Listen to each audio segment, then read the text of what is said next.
When the silence of the night sky over Kashmir was broken on April 29, 2025, it wasn't by a sonic boom or a missile strike. It was broken by something far more historic and far more consequential.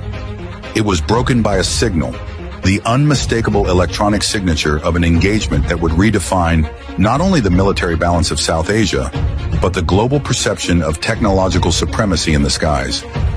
On that night, under the cloak of darkness and the weight of decades of hostility, the air forces of India and Pakistan faced off in what would become the first known direct engagement between India's French-made Dassault Rafales and Pakistan's Chinese-built J-10CPs. And for the first time in the history of modern warfare, a Chinese-manufactured PL-15 air-to-air missile, long theorized, feared, and analyzed, was fired in active combat, not in a training range or a closed simulation, but in the real sky against a real Western adversary. The symbolic weight of that moment cannot be overstated. For years, Western defense analysts speculated about the PL-15. With its range exceeding 200 kilometers, active electronically scanned array AESA radar guidance, and two-way data link, the missile represented the cutting edge of Chinese aerospace engineering. But until that night, it had never been used in live combat.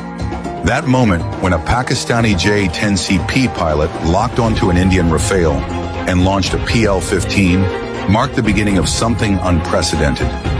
The first ever use of Chinese next-generation missile technology in a peer-to-peer engagement. Not against insurgents or outdated aircraft, but against one of the most sophisticated Western fighters in operation. The PL-15 was no longer a rumor, no longer a theoretical threat on PowerPoint slides. It was now a weapon of war, and yet the world almost missed it. There was no bombastic announcement, no press conference, no smoking wreckage on the ground. What unfolded was a quiet but powerful shift, a stealthy chess move in the sky, where strategy, software, and split-second decisions changed the future of air power. It began with an incursion alert, Indian surveillance picking up high-speed targets crossing into contested airspace over the Kashmir region. Within minutes, Rafales were scrambled from bases in Ambala and Hasimara.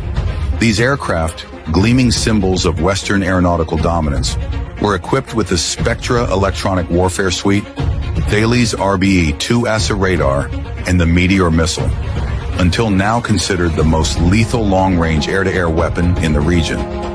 The Indian pilots flew with confidence, experience, and perhaps an expectation of overwhelming superiority.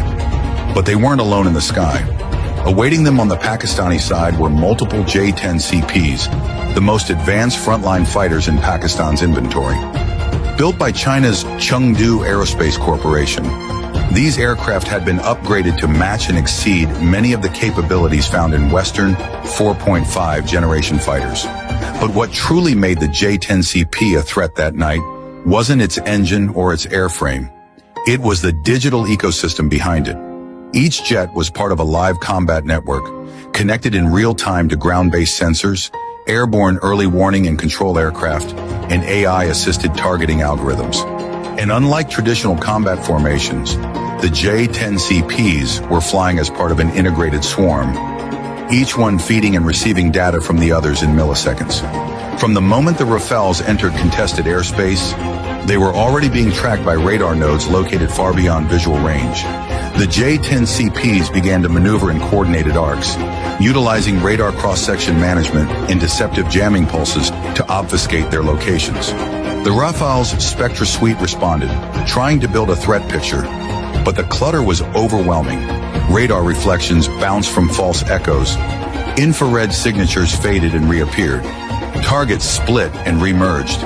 It was electronic ghosting at an unprecedented level. And at that moment, as one Rafale pilot attempted to establish a radar lock, the lock was lost.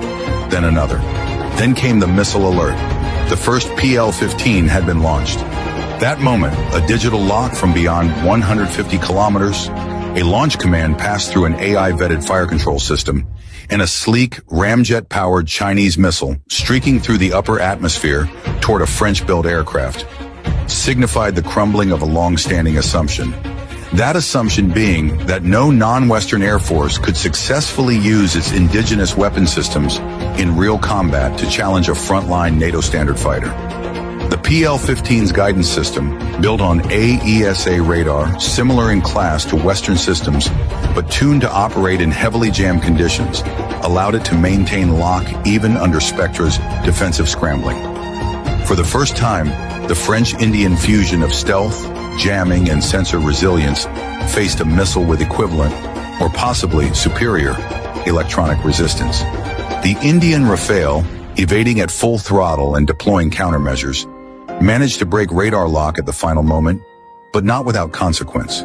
The engagement disrupted the formation. Communications went dark. Indian pilots reported scrambled data links, delayed targeting information, and overlapping threat indicators. One pilot later recounted feeling like they were flying inside a maze of mirrors, never sure if what they saw was real or a decoy. The Rafales were forced to disengage, unable to effectively return fire. Their Meteor missiles operating in a heavily jammed environment failed to achieve lock before safe engagement range. For the Indian Air Force, this wasn't just a tactical retreat. It was a strategic alarm bell, a wake-up call that their most advanced fighters could be challenged and even outmaneuvered by a digital combat system developed in China and operated by their regional rival. For Pakistan, this was more than a symbolic victory. It was a demonstration to their adversaries, allies, and global observers that they now possess the capability to challenge superior platforms using battlefield integration, electronic warfare, and next-gen missile technology. And for China, it was a moment of profound strategic validation. The PL-15, which had been touted for years as a rival to the Meteor and AIM-120D, had now tasted real combat. Even in a limited capacity, even without a kill, the message was clear. Chinese missile systems had arrived on the global stage, not as cheap alternatives, but as competitive instruments of high-end air warfare. In a single missile launch, Beijing had shattered decades of skepticism surrounding its aerospace claims. Around the world, military planners took note. From Washington to Paris, from Tokyo to Canberra, defense circles began urgently reassessing the threat posed by Chinese origin systems, not just in Chinese hands, but in the hands of their strategic partners. Nations operating US or European aircraft now faced a sobering question. Could their platforms hold the line against next-generation Chinese missiles deployed by adversaries in complex electronic warfare environments? Could traditional dogfighting doctrines survive in a battle space where the kill chain is completed at 150 kilometers by software? This wasn't just about a missile.